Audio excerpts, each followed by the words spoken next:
Como é bom estarmos juntos, como igreja, louvando, glorificando e exaltando o nome do nosso Deus.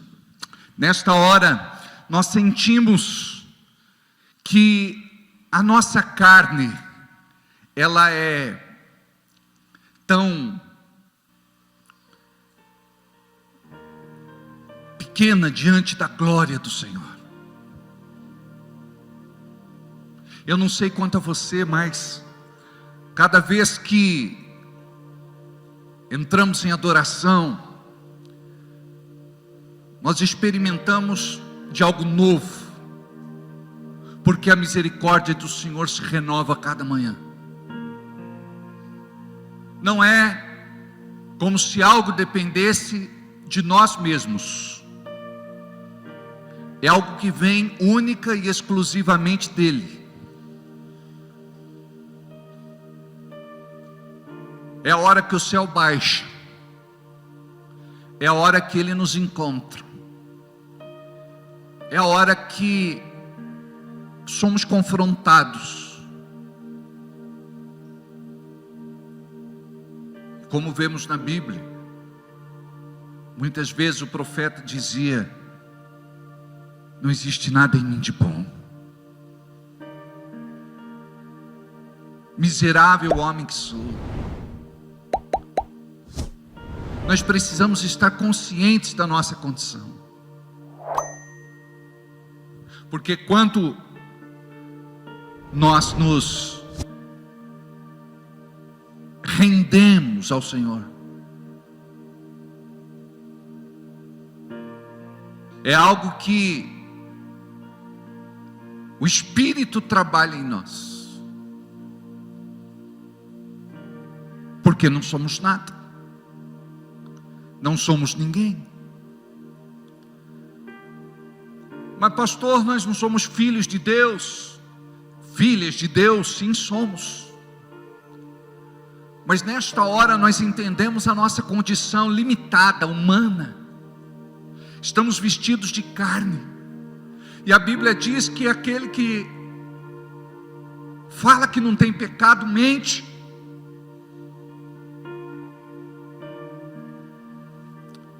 E nós precisamos compreender o que é fogo consumidor. Aí nós oramos e dizemos assim: Senhor, tem piedade de mim, tem clemência de mim, tenha compaixão de mim, tenha misericórdia de mim. Porque eu entendo isso, porque este lugar é santo, e este lugar é santo porque eu estou aqui e invoco a presença dEle neste lugar.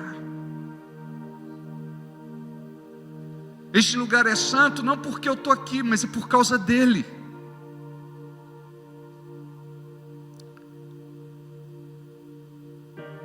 Quando você compreende isso no seu coração, no seu espírito, você vai desfrutar de algo que você nunca desfrutou em toda a sua vida.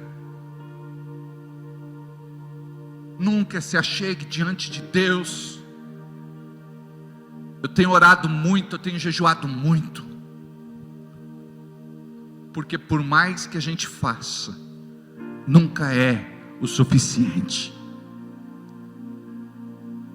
Vamos sempre estar em dívida. Bom é Ele. Quando aquele príncipe, aquele mancebo de qualidade, aquele jovem rico, chegou para Jesus e disse: bom mestre, ele disse: não, bom só existe um, Deus.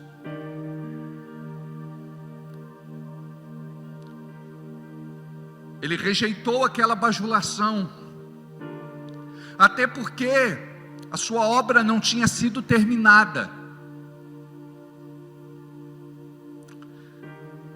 Na criação, depois que Deus completava a sua obra, Ele contemplava, e a Bíblia escreve: e viu Deus que era bom, e viu Deus que era bom, e viu Deus que era bom. A obra do Senhor ainda não tinha sido completada.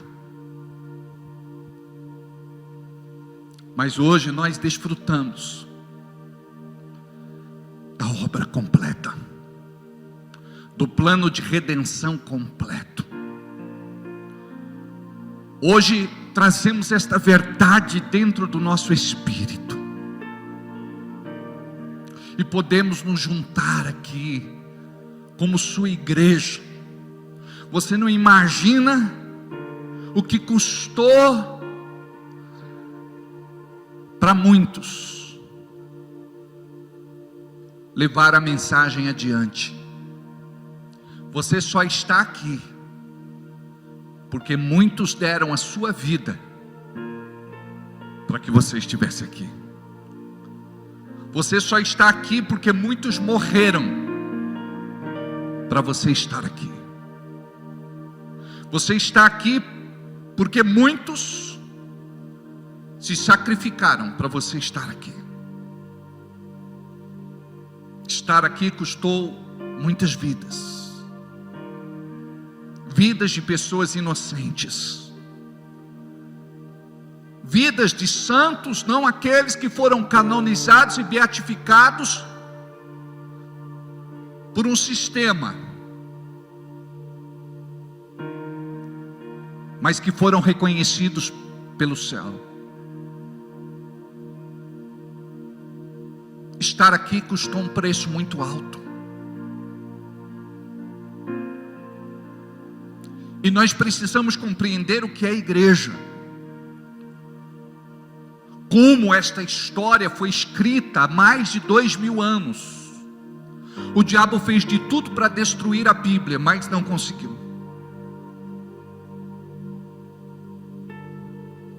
Nós somos resposta daquilo que está escrito profeticamente nela. Já que o diabo não conseguiu destruir a Bíblia, ele trabalha no coração das pessoas para que elas desacreditem da Bíblia. Mas nós somos o povo da Bíblia. Nós somos o povo que cremos na Bíblia. Nós somos o povo que vivemos para este Deus, que entregou o seu Filho Jesus como oferta em nosso lugar. Oferta agradável, oferta santa, única oferta. Depois da sua morte, nenhum outro precisou morrer.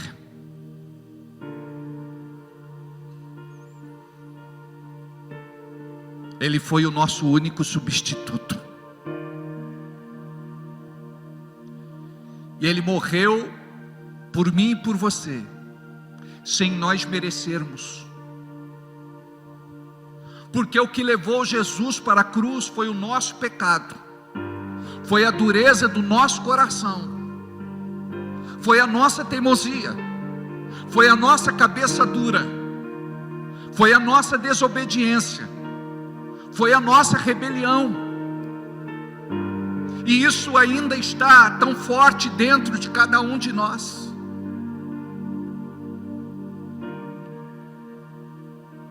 A presença de Deus está aqui, mas nem todos estão sensíveis a esta presença, nem todos entendem o que é esta presença, nem todos querem esta presença. Mas não existe igreja sem esta presença, a presença do Espírito do próprio Cristo.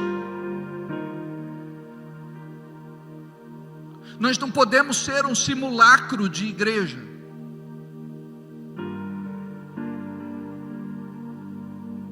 Nós precisamos compreender o propósito de Deus em cada tempo e em cada lugar, para que a igreja pudesse se reunir e cultuar ao Senhor.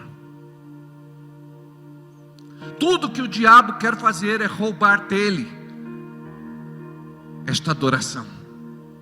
É por isso que muitos não estão aqui, estão lá fora no mundo adorando alguma coisa, adorando alguém, adorando algum ser.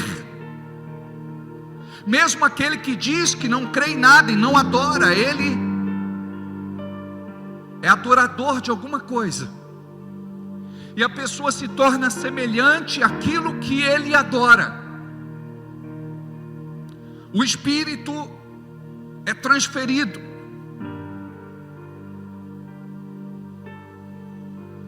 E nós compreendemos a mensagem da cruz. É certo que ainda nós somos limitados em muita coisa, mas tudo o que você precisa fazer é se desprender daquilo que te limita, bloqueia e impede de entrar em contato com esta dimensão espiritual, com o céu da Bíblia, que não é este céu que está sobre a nossa cabeça. Este é só o primeiro céu. A Bíblia fala do terceiro céu. Paulo foi arrebatado ao terceiro céu. Não sei se no corpo, não sei se fora do corpo, mas ele teve uma experiência sobrenatural com o céu. E quando você tem esta experiência sobrenatural com o céu, você vai querer mais dele do que da terra. A igreja precisa viver mais em busca do céu do que em busca das coisas terrenas. Isso mostra que ainda não fomos tratados. Não é pecado você viver aqui, mas é pecado você ser escravo das coisas daqui. E você precisa resistir à tentação do ser escravo do ter. Jesus disse: eu não peço para que vos tire do mundo, mas que os livre da tentação. O diabo vai apresentar tantas coisas e colocá-las diante de você, como aconteceu com Jesus em Mateus 4 e Lucas 4, onde fala a respeito da tentação de Cristo. O que o texto mostra? É o diabo colocando diante de Cristo muitas coisas para tentá-lo a escolhê-las em detrimento ao Senhor. Você prefere Deus, Jesus, ou você prefere uma destas coisas? Porque eu posso te dar. A Bíblia fala que o Deus deste mundo é o diabo. E quando a Bíblia fala de mundo, fala de cosmos. Cosmos fala de sistema, ou seja, o diabo, ele é o Deus com D minúsculo do sistema deste mundo. Ele está na direção e no comando de muita coisa, mas ele não pode estar na direção e comando da vida da igreja. Ele não pode estar na direção e comando da sua vida. Ele não pode estar na direção e comando da vida dos filhos e das filhas de Deus. A igreja precisa ser despertada para poder contemplar a sua santidade, a sua face, a sua glória. Por que que muitos se perdem? Por que que muitos vão para o mundo e parece que o mundo tem mais atrativos do que propriamente dentro de uma igreja? É porque a igreja muitas vezes não apresenta este Cristo, o mesmo morto e ressuscitado, aquele que reina e vive hoje e para todo sempre. Quem tem uma experiência meramente religiosa, hoje vai estar aqui, amanhã não vai estar. Hoje vai estar empunhando a bandeira de Cristo, mas amanhã vai estar empunhando qualquer outra bandeira.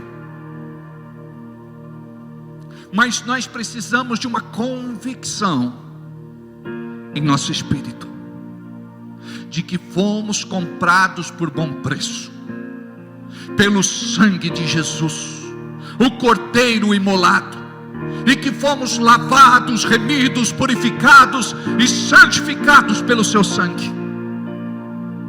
Caso contrário, você vai estar aqui para pedir coisas. Caso contrário, você vai estar dentro de uma igreja, barganhando, negociando, fazendo comércio. Por esta razão, Jesus reagiu de forma tão veemente contra aqueles homens que estavam com as suas bancas no templo,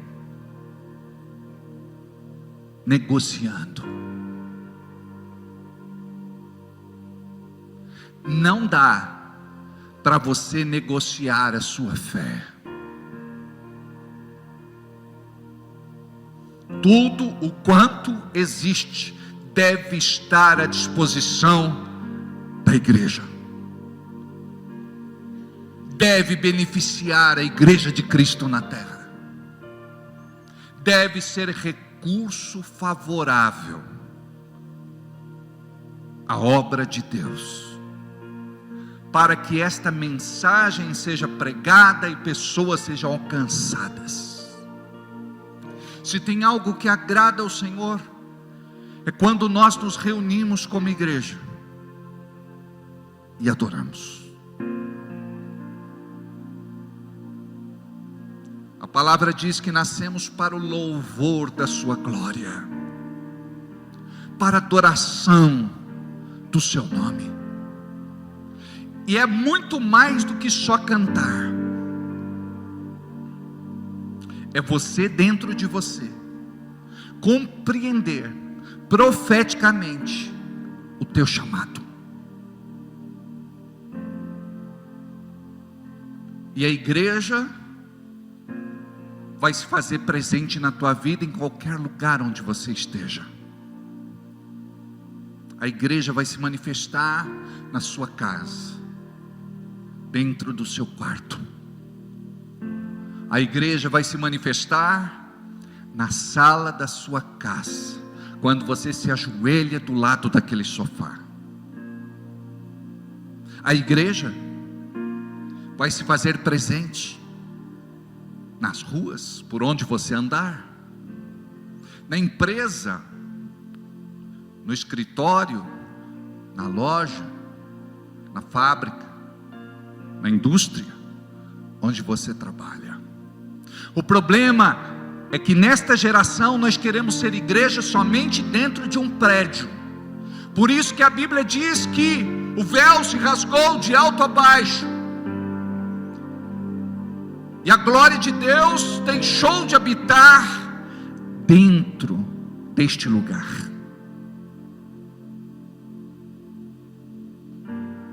E o propósito de Deus era ainda maior. Moisés fez uma casa para Deus, um tabernáculo, uma casa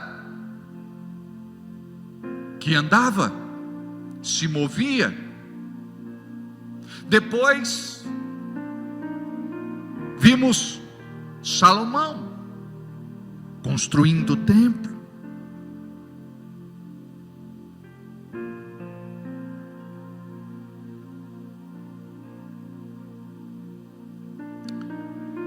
Nós precisamos entender que no dia de Pentecostes,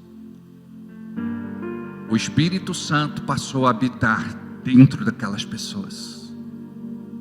Somente 120 pessoas que estavam no cenáculo, na festa da colheita, chamada de Pentecostes. Geralmente nós associamos Pentecostes ao Espírito Santo, mas Pentecostes era por conta da festa das colheitas. Sabe o que significa? Durante muito tempo algo foi plantado, mas naquele dia, no cenáculo com 120 pessoas, algo foi colhido. Foi visto línguas repartidas como de fogo sobre aquelas pessoas. Aquele lugar tremeu e começaram a falar noutras línguas, conforme o Espírito Santo lhes concedia que falassem.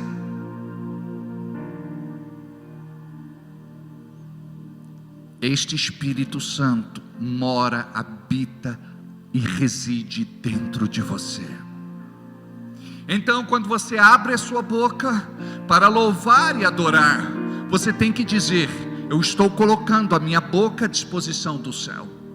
Mas só consegue colocar a boca à disposição do céu quem coloca primeiro o coração à disposição do céu. Jesus disse, concordando com o profeta: me buscam da boca para fora, mas o coração está distante de mim. Nós precisamos compreender o que é louvor e o que é adoração.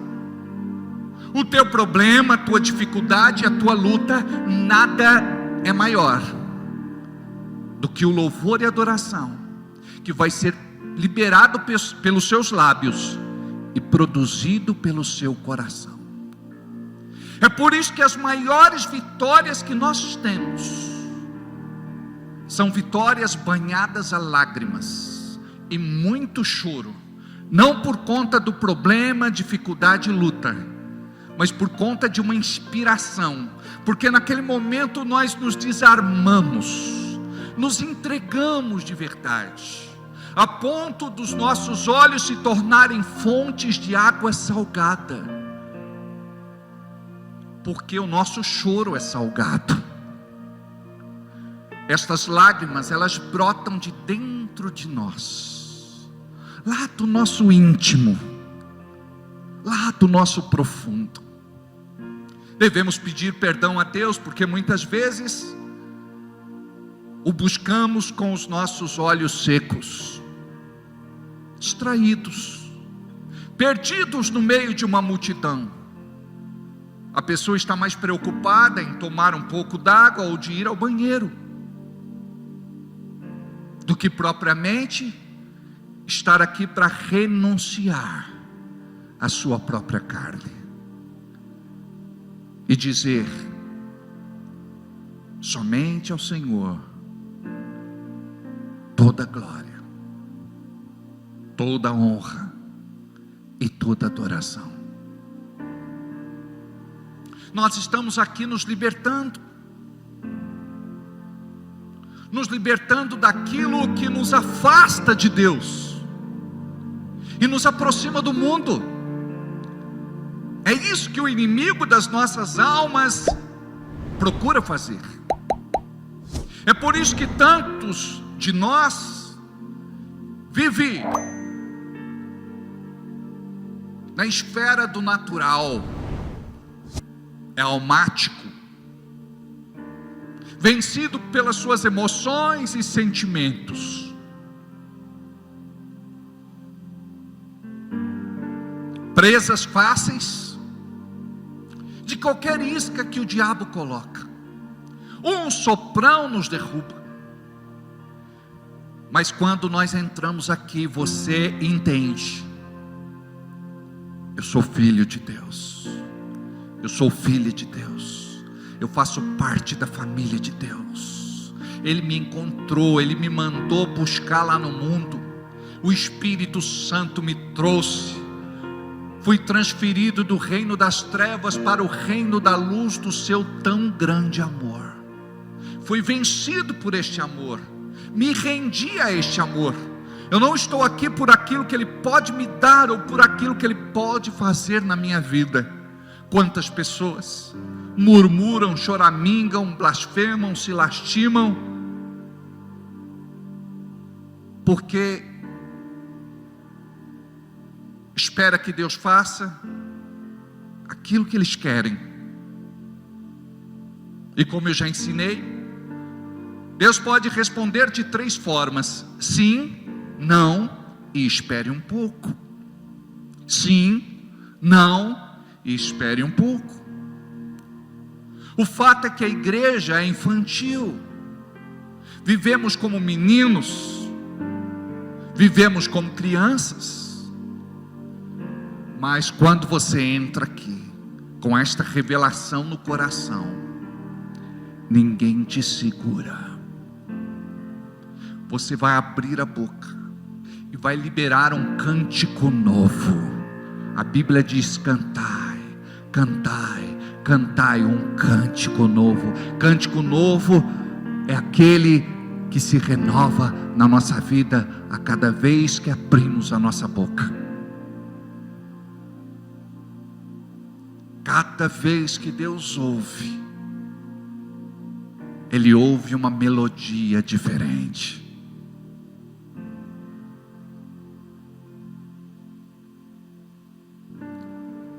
Qual o melhor dia para se buscar a Deus?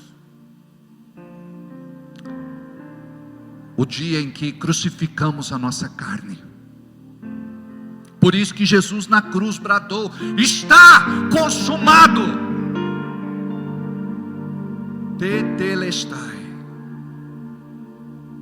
Está consumado. Este era o propósito. Precisamos ir para a cruz. Estamos vivos demais. E o diabo rouba o puro louvor que sai dos seus lábios, com brigas, discussões, xingamentos, palavrões, gritaria.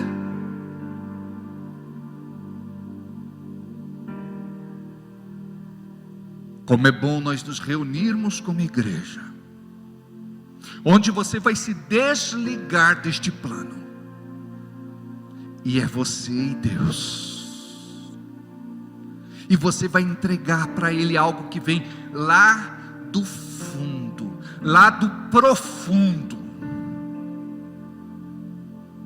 Não é qualquer coisa, não é de qualquer jeito. Quando isso acontece, existe uma liberação invisível do sobrenatural de Deus no meio da igreja.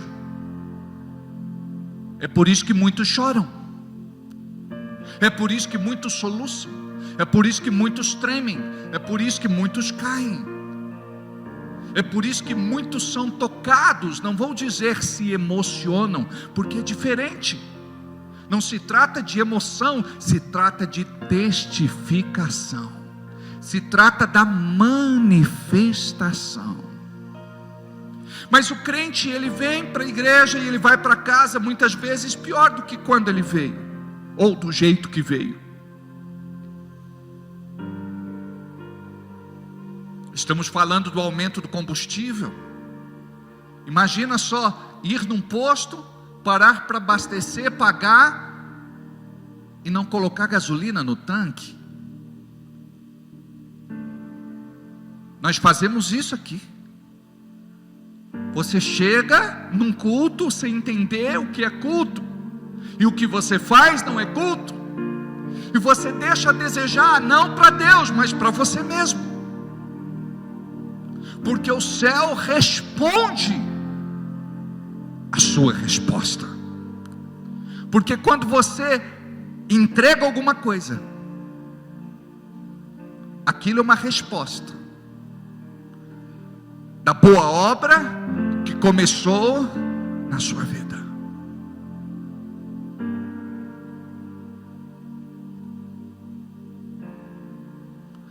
E você não pode interromper esta boa obra. Olha o que é que diz, por favor, em Ezequiel, capítulo 22, versículo 30. Ezequiel 22, 30. E busquei dentre eles um homem que tivesse tapando o muro, e tivesse na brecha perante mim, por esta terra, para que eu não a destruísse, mas a ninguém achei. Vou repetir. Busquei dentre eles um homem que tivesse tapando o muro, e estivesse na brecha perante mim por esta terra, para que eu não a destruísse, mas a ninguém achei. Somos chamados de tapadores de brecha.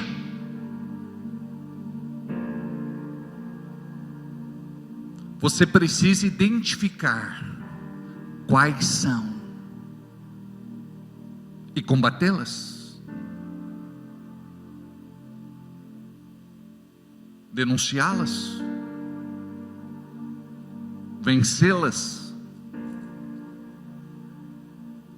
As brechas são um grande impedimento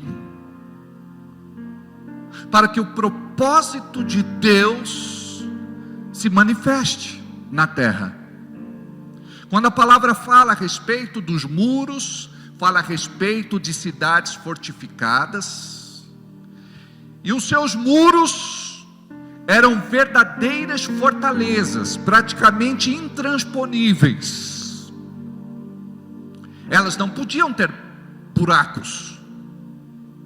Se tivessem buracos, brechas, frestas, o inimigo poderia espiar o que estava acontecendo lá dentro. E tudo que o diabo quer é conhecer a sua intimidade, porque você não é vencido muitas vezes em público, mas em secreto, quando ninguém está te vendo, quando ninguém está te olhando.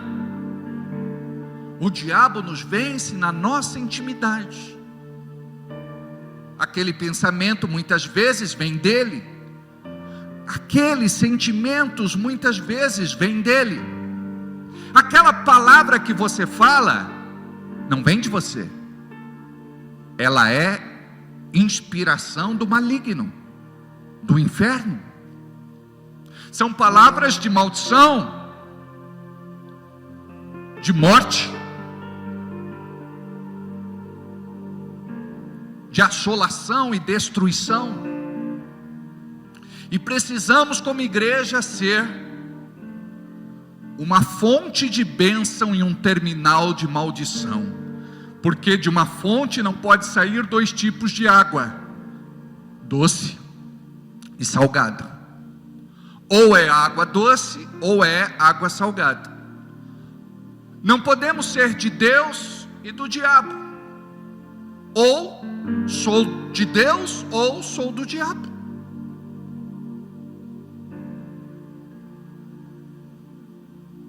O diabo, ele procura uma pequena brecha, fresta, buraco, porque quando ele olha para a nossa intimidade, isso nos deixa vulneráveis.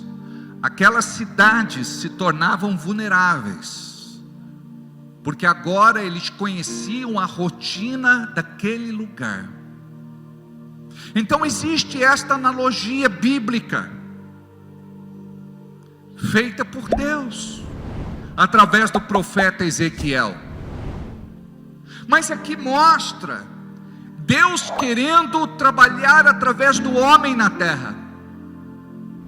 Obviamente que Deus poderia fazer tudo sem a nossa ajuda, ou sem a nossa participação, porque há quem diga que Deus não precisa da nossa ajuda, porque muitos querem servir, outros não querem servir, e quem não quer, Deus levanta outro para servir no lugar daquele.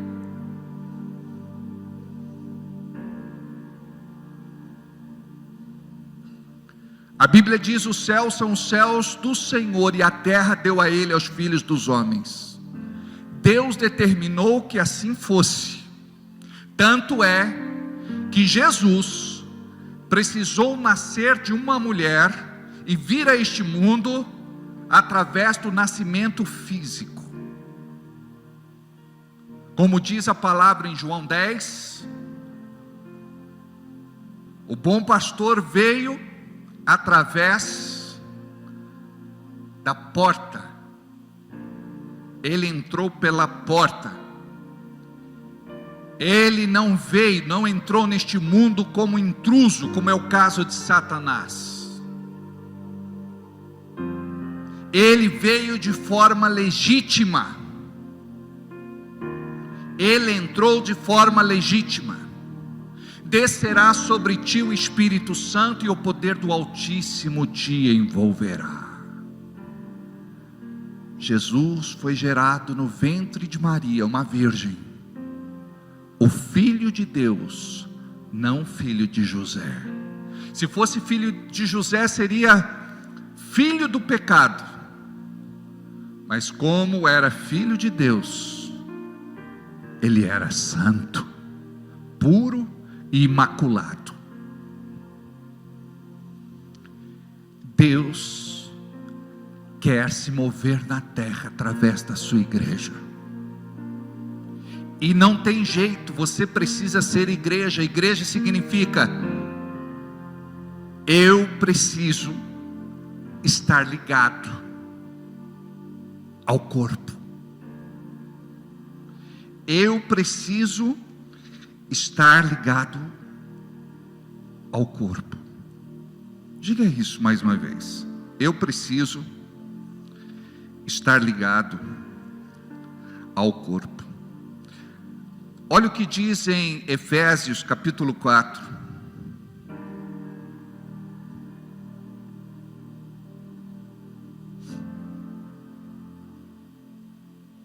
Versículo de número 10, ou melhor, 9.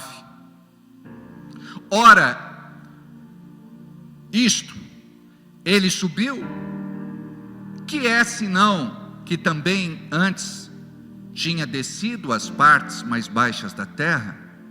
Aquele que desceu é também o mesmo que subiu acima de todos os céus, para cumprir todas as coisas.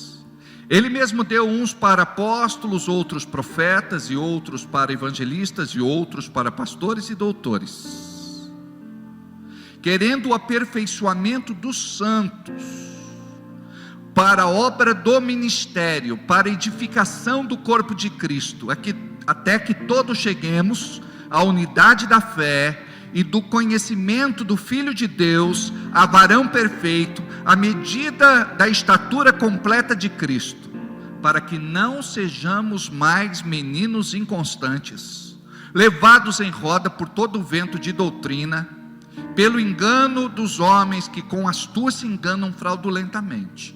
Antes, seguindo a verdade em amor, cresçamos em tudo naquele que é o cabeça, Cristo, do qual todo o corpo, bem ajustado e ligado, pelo auxílio de todas as juntas, segundo a justa operação de cada parte, faz o aumento da igreja, o aumento do corpo, para edificação em amor.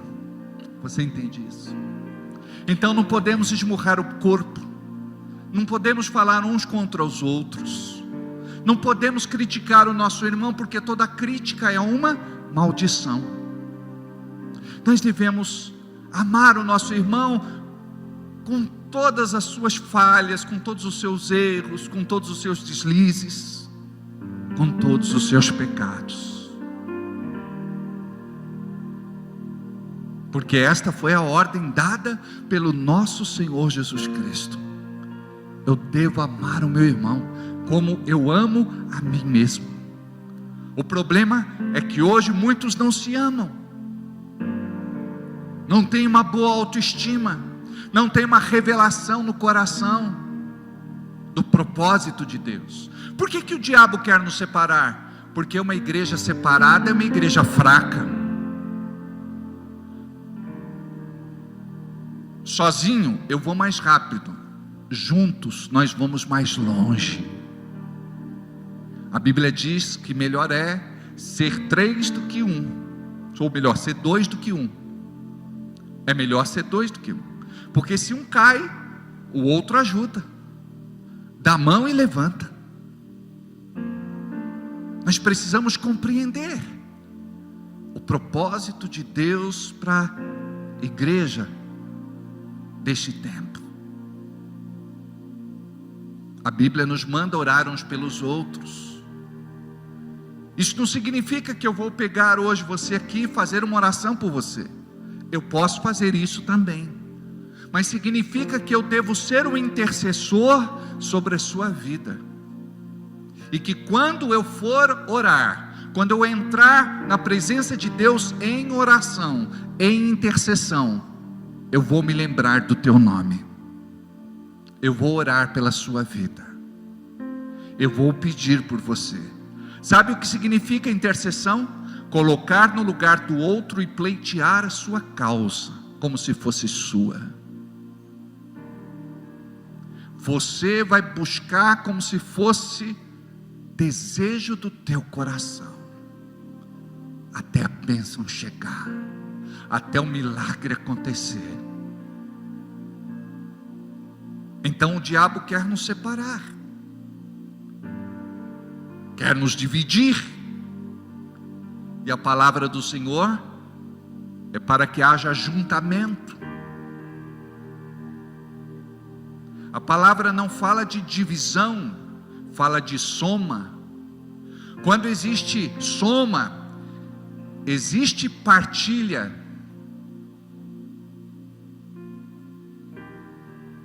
Porque tudo aquilo que Deus quer fazer na tua vida, como bênção, vai ser coletiva. Lembra da grande pesca ou da pesca maravilhosa? Uma experiência única vivida por Pedro. Ele precisou gritar para outra embarcação: se aproximem, nos ajude, para que as redes não rasguem, não se rompam. Chegando lá na praia, nós vamos compartilhar com vocês da bênção. E é interessante, olha como começa um chamado. Deus pega e enche a rede de Pedro de peixe, e diz agora: deixa aí e vamos embora. Você não precisa deles. Deus tem muito mais para a sua vida. Você só precisa aprender que tem muito mais da onde saíram estes. Me lembro de um dia que Pedro chegou para Jesus e disse assim: Jesus, fui cobrado a respeito dos impostos. Me perguntaram: o seu mestre paga imposto? Eu digo sim, ele paga. Aí Jesus pergunta: Pedro, quem paga os impostos são os naturais ou os estrangeiros? Ele disse: os estrangeiros. Então ele disse: então não me caberia pagar impostos. Mas como você empenhou a sua palavra, vai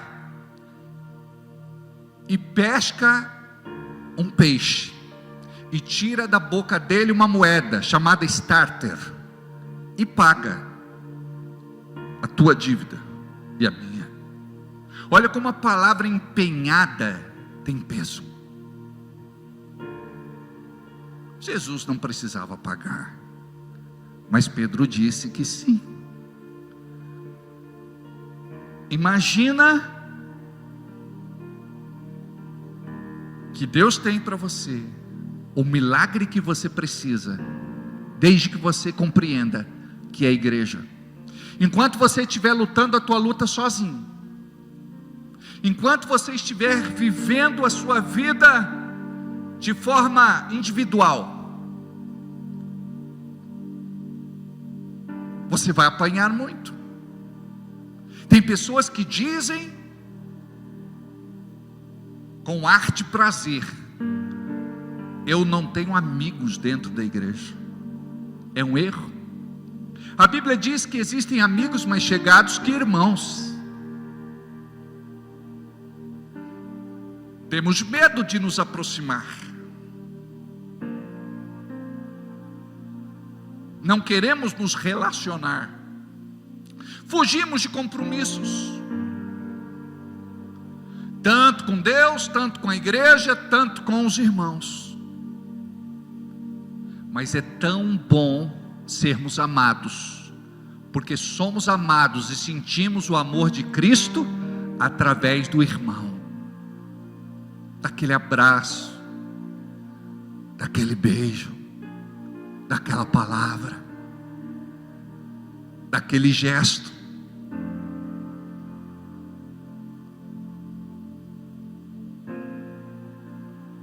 Então não podemos quebrar os princípios que fazem da igreja o que é a igreja, ou o que deveria ser a igreja.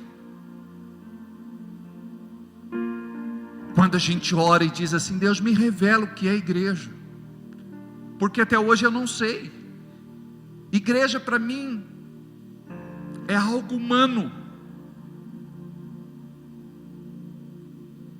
é uma criação de homens, é uma organização religiosa.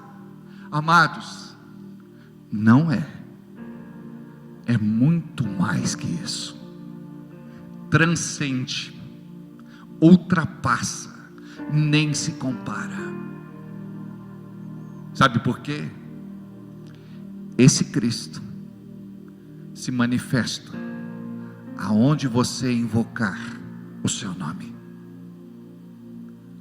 Ali Ele está com você.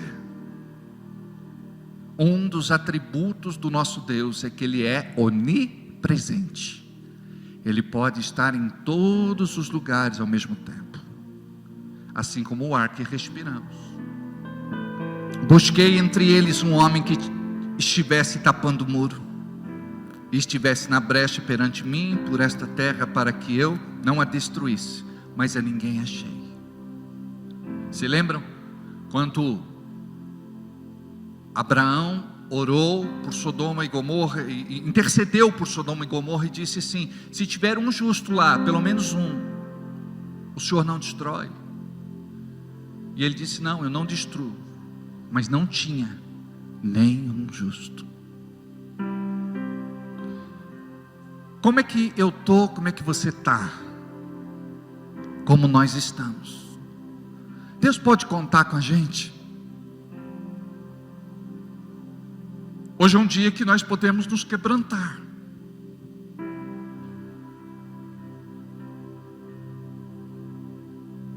A palavra no original para quebrantamento é esmiuçar, despedaçar e tornar em pó. É isso que devemos fazer com o nosso coração. Talvez você diga assim: pastor, eu estou ficando triste nessa pregação. Não, é quebrantamento. O Senhor vai buscar lá dentro de você aquele que muitas vezes você esconde, porque nós queremos mostrar para o mundo que estamos felizes, que estamos bem, que está tudo dando certo. Aí vem o quebrantamento. O que é o quebrantamento? O quebrantamento é quando Deus trata comigo e com você, é a disciplina de Deus, é a hora que Ele nos poda. É isso que diz lá em João 15, Ele precisa nos podar. Ele poda os ramos para que ele cresça, floresça e dê mais frutos. E nós não queremos ser podados. Quando nós compreendemos a nossa pequenez diante dele, nós dizemos assim: tudo o que eu quero, Senhor, é viver aquilo que eu não vivi até hoje. Eu quero te conhecer. Jó dizia: antes eu te conhecia de ouvir falar. Quantos de nós conhecemos a Deus apenas de ouvir falar? Mas quando ele passou por tudo que ele passou, ele disse: mas agora eu te conheço de andar comigo.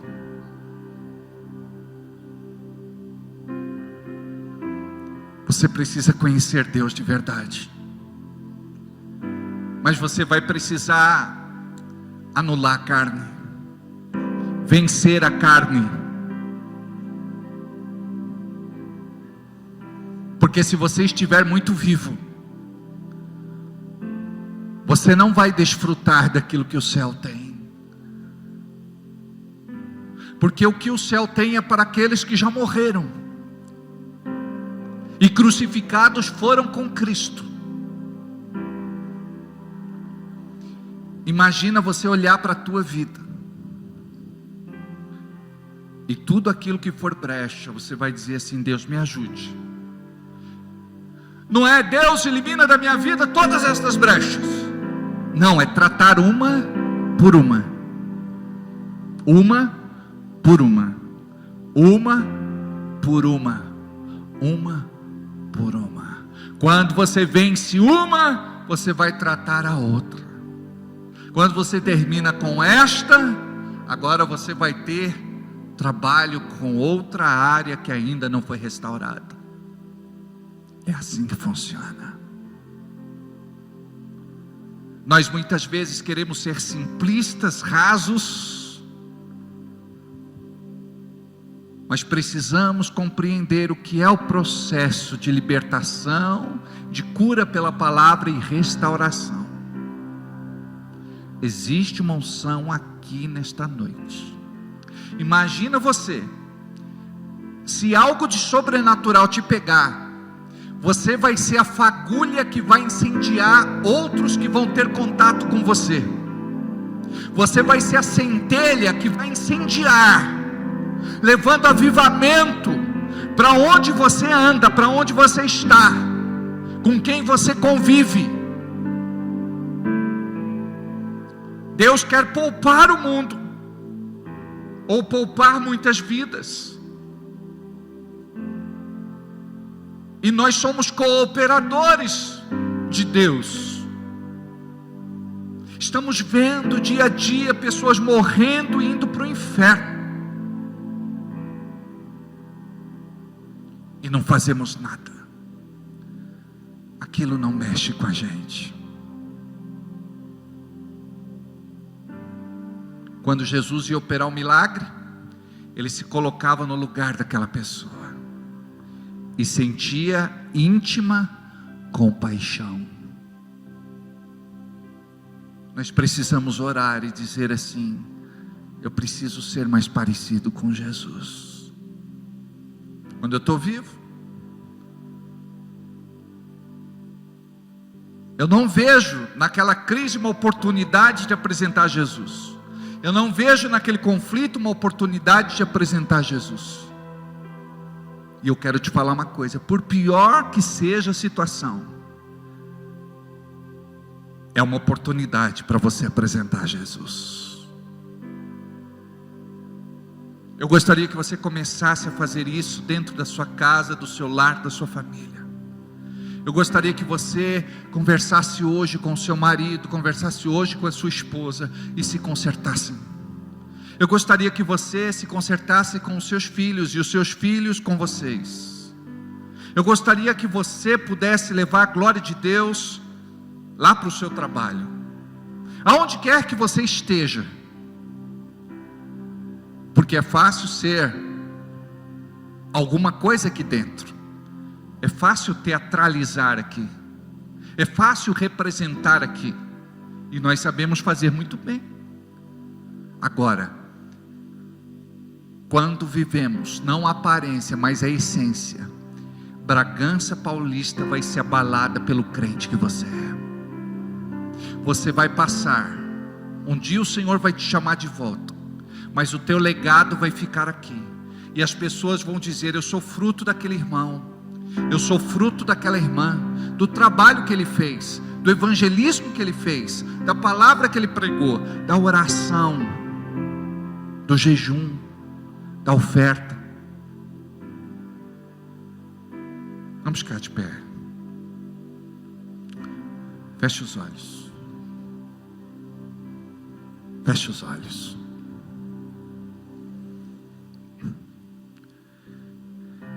Evitem andar só quem está de serviço. Existe uma unção aqui neste lugar.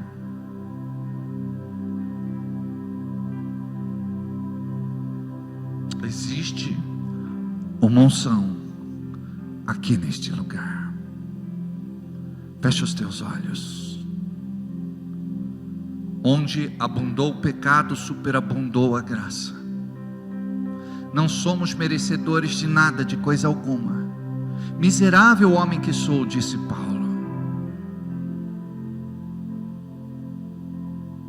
Mas hoje é dia de ruptura. Algo vai acontecer na tua vida de novo e diferente. E se trata de algo espiritual. Não aquilo que muitas vezes você fabricou. Porque durante uma semana, 2, 3, você conseguiu domar a sua carne, mas depois teve uma recaída. Deixa o Senhor te libertar hoje.